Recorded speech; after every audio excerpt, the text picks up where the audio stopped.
Alright everybody, welcome to Marshes to Meadows. I want to introduce you to our new grill. We just got our first prototype in. This is going to be our large grill. We've got a smaller one that's being built currently. And this one is one that's taken quite a bit of thought and design process to get to where it is. We've kind of run through several different designs, but we came up with this one and we think it's ideal. We think this is the perfect grill. Now this grill is our large grill. We're going to have one maybe in the future that is 6 inches longer, but this is going to be probably our largest cubic inch grill. The body of the grill is solid aluminum. We have cypress planks on either side. It's just going to be a stock station for your sauces, spices, whatever you might be using on that day to cook. We've got really good casters. We didn't skimp on the casters. We wanted this to be a very mobile grill. It's a heavy grill, but it's extremely mobile. Anyone can move this grill with the casters that are on it. Inside the grill, as you can see, we've got a very large hood. The hood of this grill was designed to allow a convection style cooking where your heat will just roll evenly throughout your meat that's in here. The middle of the grill, if you look inside here, we have stainless steel grates. The center of the grill has a partition in it that will allow for one side to be lit while the other side is used as an indirect heat, a slow cooking for things like Boston butts and briskets, smoking turkeys, smoking chickens, that type of deal. The grill can also be used as a direct heat grill. You can light either or both sides and use it as a direct heat for your burgers, steaks, barbecued chicken, whatever it is you use direct heat. Now, one of the modifications that we're going to make is we're going to add a handle to each one of these levers. Inside that door that the levers hold up shut is just access to your flame. That way you can add your oak, your mesquite, your apple, whatever it is that you like to add to your flame to enhance the meat or just to maintain your flame.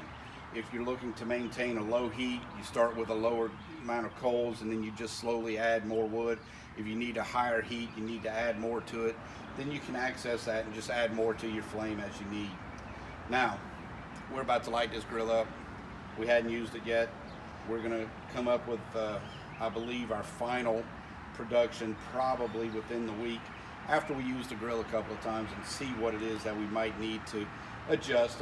We're considering maybe lowering the grates another 1.5 inches, but that'll be determined today after we use it. So, we're getting ready to light it up. We'll give you the rest of the video here in a little bit. All right, everybody, so we lit the smoker up probably about 4.5, 5 hours ago. Threw a chicken on to smoke, Boston butt, rack of ribs. Been keeping our fire going, adding oak to it as we go. So now we're grilling on the one side and smoking on the other. Come on over here and take a look.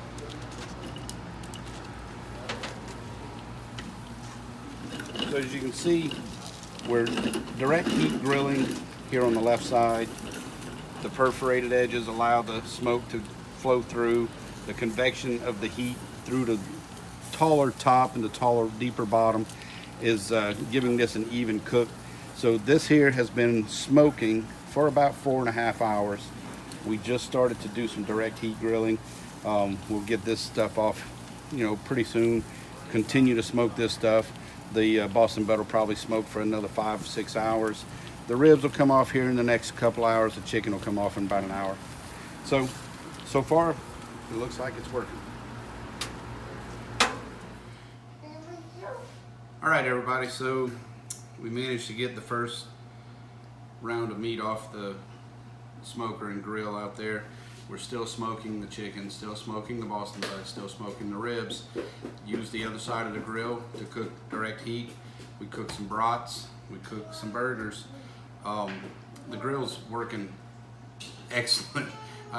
Perfect amount of heat. Everything cooked in a great amount of time. It did not take too long. It left it on the pit long enough to get a little bit of a smoke taste from what we're assuming, and then it's cooked the meat where it stayed juicy. So it cooked it quick enough for us to maintain the juices within the sausages, the juices within the burgers.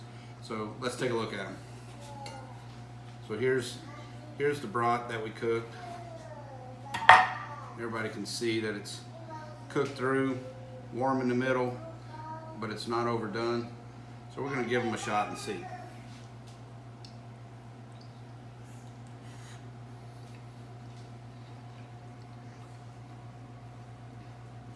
It's excellent. Fantastic. Cooked it really well. The sausages still maintain a lot of their integrity, maintain the juice within the sausages. So that was excellent. Let's try the burgers. So we made burgers ourselves. We didn't go to the store and buy them. And the burger's about a little more than a 1/3 pound burger, I would assume.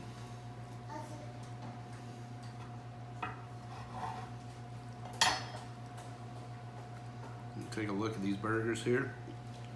You can see the meat is done throughout, not overdone. We spiced them ourselves with our Marshes to Meadows spices. And we're gonna give this a shot if we can keep it together.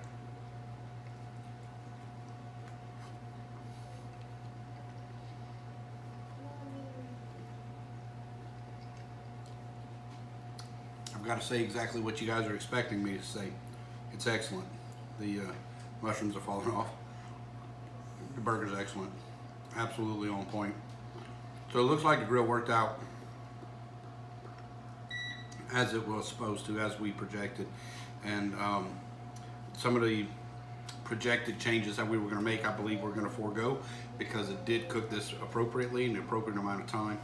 And the meat is juicy. It's excellent.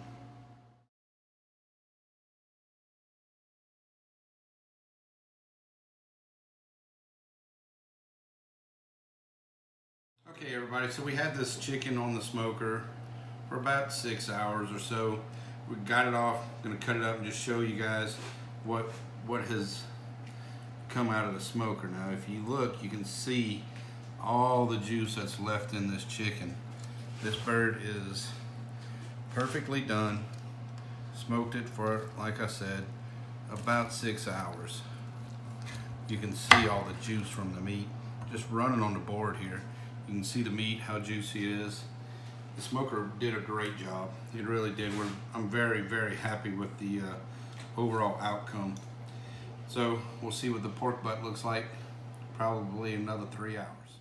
All right, everybody, so we put this Boston butt on the pit. Like I said, it's our prototype, first run. We smoked this thing for about 9 hours. Now we started with just a typical amount of charcoal, nothing more than you would put in your typical charcoal grill. We added 3 small oak logs to it initially, got the flame going good. Put the meat on, we added 3 more small oak logs during the process, and those little bit of additional wood that we put on was enough that I still have heat in the grill right now. Now, like I said, we've been out there for, I don't know exactly, but it's 10 or 12 hours. We did a bunch of burgers and brats. We did a smoked chicken, we smoked some ribs, and we had this Boston butt on there. We wanted to kind of give everybody a look at what the grill could do with our first run.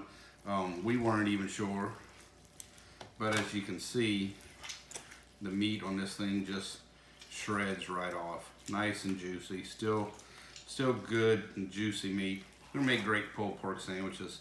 The grill's a success. It did exactly what we needed. Very little fuel, did not need a ton of wood, and it's lasted throughout the entire evening. So pretty satisfied. A couple of small adjustments and we will have our final product to put out on the market for you guys.